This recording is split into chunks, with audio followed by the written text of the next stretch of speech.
We'll also recommend new strategies, projects, and initiatives for diverting additional materials from the county's waste stream. The key component of this of the waste reduction study is soliciting public input from all of our partners, our residents, municipal officials, local businesses, and local environmental groups like we're doing here today. So to that end, we've had DEF and Barton and Police have posted surveys on our DEF website for residents and owners and managers of Westchester commercial businesses. We've engaged with visitors at various county events. We met earlier today with the municipal officials from throughout the county. We've met with the officials of local school districts. We're going to be holding 2 more upcoming meetings to be open to the public. And, you know, we want to say thank you to all of you for the 3 organizations participating in this important discussion. And, you know, I just want to add on at the end, I just walked out of the county executives meeting for the New York State Association of Counties. And obviously we're talking with the budget director. Well, we were talking to a budget director, Blake Washington, as the legislature firming up in the next 2 weeks, their one house budgets. Obviously, the governor's presenting her budget. She's done her 30-day amendments last week, and there's going to be continued pressures from the federal government. So again, your input is very essential to us being able to be prepared as we navigate through these difficult and challenging times. So with that, thank you so much, Lou. We're going to turn it back over to you, but thanks for everyone's participation. Thank you, County Executive, and thank you for joining us. Okay, so we can get started. Just to go over the agenda really quickly, we're gonna review the DEF program that's in place now, and then we're going to talk about why we're all here, the waste reduction study, an overview, and go over the goals of the waste reduction study. Then we're going to turn it over to Barton and Judas, and they're going to go through the discussion prompts that were shared with the groups earlier, the food waste diversion prompt, the product stewardship and extended producer responsibility, and also we'll be discussing serving underrepresented communities. Then, of course, we'll have an open comment period for the different groups that are with us today. If we could go over to the next slide. So just to go over DEF's role a little bit, the DEF is the Regional Solid Waste Planning Unit designated by New York State for all of the municipalities in Westchester County. But we also manage the refuse disposal district, which is the blue shaded area in the map you see before you. Although it's only about 60% of the county geographically, it is a little over 90% of the county's population that lives within the refuse district. We can go over the next slide. And going over collection roles. So your local municipality manages the curbside collection of your solid waste and recyclables. They either have their own sanitation department or they hire a private hauler that operates as their sanitation department. For those of you who are from the 7 northern communities in the Northeast that are not part of the district, in some of those municipalities, the residents contract directly with a hauler and a collection of their curbside garbage and recyclables. If the municipality is a member of the district handles the processing, transportation, and disposal of all of the solid waste in the district. Also, the processing and marketing of all of the recyclables, which takes place at our material recovery facility in Yonkers, and we'll talk about that in a little while. And DEF also, for the district, administers all the county's refuse, recycling, and waste reduction programs. Many of those programs are available to the non-district municipalities, but the non-district municipalities are required to pay reimbursement fees for taking part in those programs, since they're not paying their residents are not paying district taxes. The district offers a myriad of recycling and waste reduction programs. Again, as I said, many of them are offered to the non-district municipalities, but for a reimbursement fee. And if we go to the next slide, some of our facilities include the Brockway Place Transfer Station in White Plains, the South Columbus Transfer Station in Mount Vernon, of course, the Yonkers Transfer Station in Yonkers, the Daniel P. Thomas Material Recovery Facility, or the MRF in Yonkers. Now, some of the northern district municipalities will take their solid waste directly to the Wind Waste Energy Facility in Peekskill and not go to a transfer station. But for the most part, most of the waste goes to one of those 3 transfer stations. All of the recycling is processed at the MRF in Yonkers. Some of the northern communities drop their recycling off at the Northern Tier Recyclable Transfer Facility in Cortland Manor, but that material is brought down to Yonkers for processing and marketing. We also run a household hazardous material recovery facility, or HMRF, in Valhalla. So that facility, residents of Westchester County can bring virtually anything that's not collected curbside by their sanitation department can be brought to the HMRF in Valhalla. And that includes pesticides, fertilizers, household chemicals, cleaning supplies, tires, e-waste, textiles, mercury containing devices, freon containing appliances. There's paper services, paper shredding services, document shredding services as well. Medications, virtually anything that's not collected curbside can be brought to the HMRF. Lithium-ion batteries, which we'll talk about in a minute. Some of our other programs, we have our Residential Food Scrap Transportation and Disposal Program, or RFSTAD. 27 municipalities are currently participating in that program. The county, through DEF, handles the transportation and composting of all of the food waste that is collected through that program at the 27 different drop-off sites. There are 2 municipalities that are doing curbside collection of food waste currently. Scarsdale does it throughout the village of Scarsdale, and Yonkers has pilot programs, but we still handle all of the composting of that material.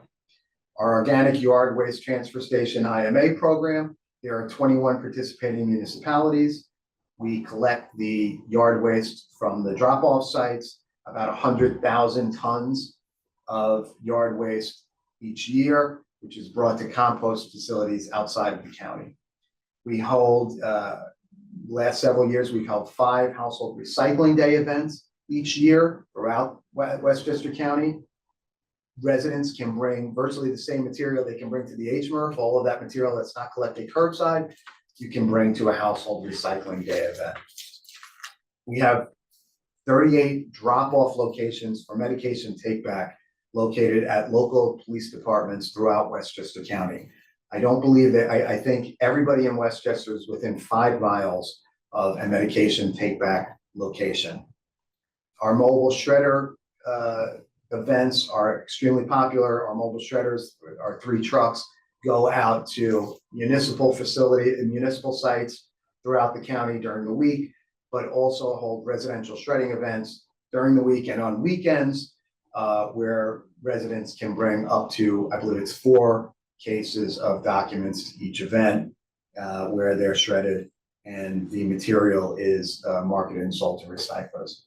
We do boat wrap collection. We were the first in the region to do boat wrap collection.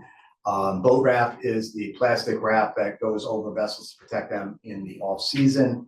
We collect that material at marinas and boat yards, yacht clubs, up and down the Long Island Sound and the Hudson River, and we sell that material to recyclers as well. We work with our municipalities at 27 e-waste or electronic waste drop-off sites throughout Westchester County. When producer responsibility laws for e-waste were first passed in 2014, we were collecting about 4 million pounds of e-waste a year. That has slowly dropped off. It goes down a little bit each year. We're down to about 1.3 million pounds each year of electronic waste. That was expected when the law was passed in 2014, that the amount would go down precipitously over the years. as people cleaned out the large computer towers and old television sets in their basements and garages. So that material has dropped off considerably, but we still collect that at 27 drop-off sites throughout the county. We've recently done a major expansion of our textile recycling program, which is key. A lot of people don't realize that textiles make up to 9 to 10% of the solid waste stream. So we have now offered curbside textile recycling for the past year and a half, and we have 16 municipalities participating in our curbside textile collection program.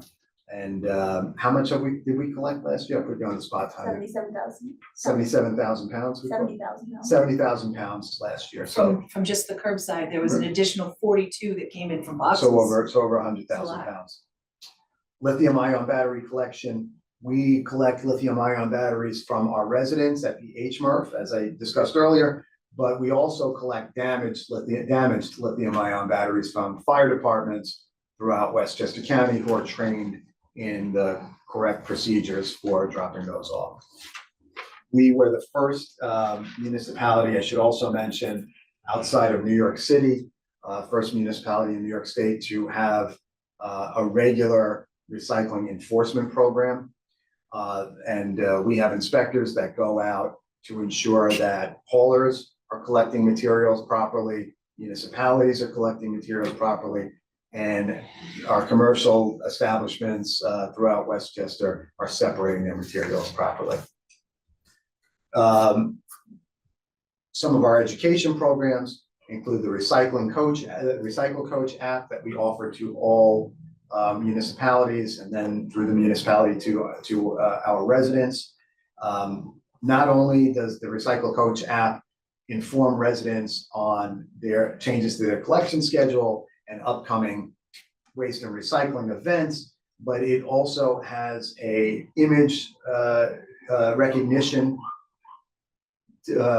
feature, thank you, image recognition feature, where you can take a photo, use the app to inform you before you purchase an item, inform your purchasing decisions, whether the material is a recyclable product.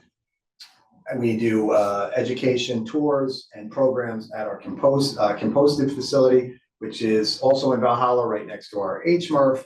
And it is also a working compost site. We compost up to 2 tons of food waste a week at the composted facility. And that is food that's collected from food banks and food distribution centers throughout Westchester County. It's food that's not able to be distributed.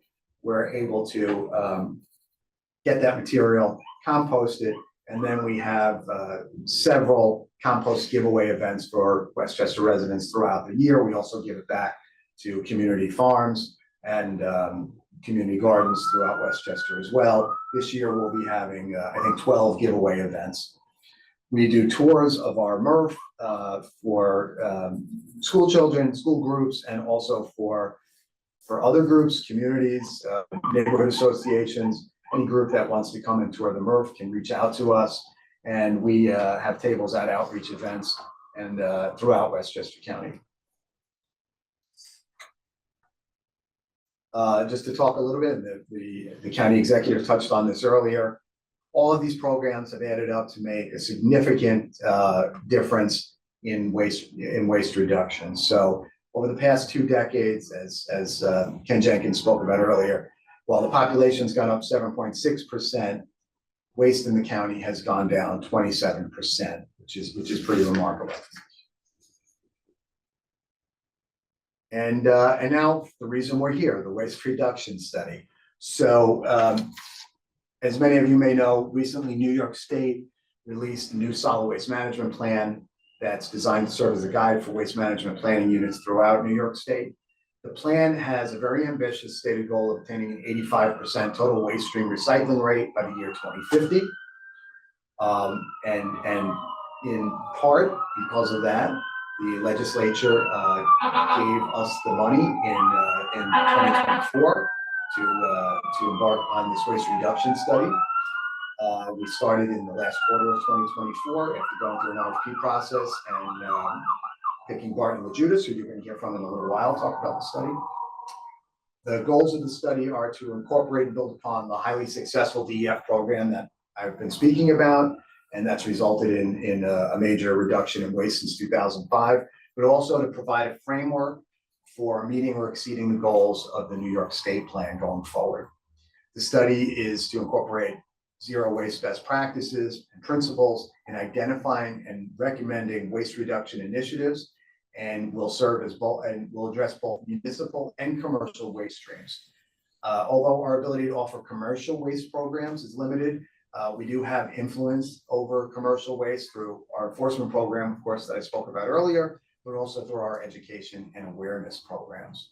So I am very grateful to the groups that are here today: Federated Conservationists Westchester, Sustainable Westchester, and Westchester Alliance for Sustainable Solutions. I want to thank the three groups for coming and giving us your time and your insight. And at this time, I'm going to hand it over to Luann Meyer from our friends at Barton and Judas. Good afternoon, everyone. I echo what Lou has to say about appreciating you taking the time. And very, very soon, I'm going to try to be quick with my remarks so we can hear from you, because that's the most important part about this project is hearing from the community, residents, commercial entities, and municipalities. So a little bit about Barton and Judas. We've been around since 1961. We're a multidisciplinary engineering firm with 15 offices throughout New England, the Northeast. I sit in our solid waste recycling or waste reduction unit, and we have over 400 staff amongst our offices. But most importantly, I want to talk about the team that I have with me. Combined, we have about 40 years of experience in this area of waste reduction and zero waste. I myself am certified with the U.S. Green Building Council as a true advisor, zero waste certification. And my colleague Teresa Evans, she is certified with SWANA in the zero waste principles and practices. And Gabby, she's our doer, and she's actually worked on multiple local solid waste management plans throughout New York State, especially, and has a lot of great ideas for new programs. My experience, like I said, I have over 20 years of experience in this area. I am the past president of the New York chapter of SWANA, and I sit on the board of the New York State Product Stewardship Council, where we're going to talk about some product stewardship and EPR ideas in a little bit. But that organization, if you're not familiar with it, really works with legislators to enact legislation to push forward with making the manufacturers and the producers of materials responsible for what they produce, so that they have some skin in the game, whether it's financial or responsibility for the end of use of products. And we want to see that more and more versus requiring a resident, a resident to know everything that they need to know about where to put things. So with that said, like I mentioned, the study we're intending to capture information from you guys. So what we're going to do is we're going to kick off a little bit of a survey. And while we're doing this, I'm going to have Jen launch the survey on how many football fields could be filled 30 feet high with material recycled by the district in 2023. So hopefully everybody has access. It should pop up and you can start answering. While you're doing that, I'm going to explain a little bit about what the process is for today. We had sent out, Lou or myself have sent out the agenda with 3 different prompts, and we want to get your input specifically on those prompts. We're trying to focus in on what Lou said, taking this further, diverting more material, trying to approach zero waste to the best of our ability. And so we have some key items that we want to identify with you. So what we're going to do is I've sent around the list of the prompts, and then also we're going to rotate between groups to allow everybody to have a chance to go first and within the prompts, and then also provide a time limit for everybody while we hear any remarks or your thoughts on the items, just so that we ensure everybody gets to have their say, and we have enough time to get through this, and we're not keeping you, because I'm sure we all would love to talk about these items throughout the night. I know I would. So um, I'm going to check the results. So I think, okay, good. I think she's sharing the results. So we had 36% said 120 fields, 18% said 220 fields, and 45% said 320 fields. And it is 320 fields. So, and we did do a little different math just to make it maybe even more visual, looking at if it was 6 feet high. Probably, well, actually, probably the size of a short football player at 6 feet tall. It would be 1,600 football fields that we could fill with recyclable material that was diverted from disposal in 1 year in 2023. So that's a pretty impressive number.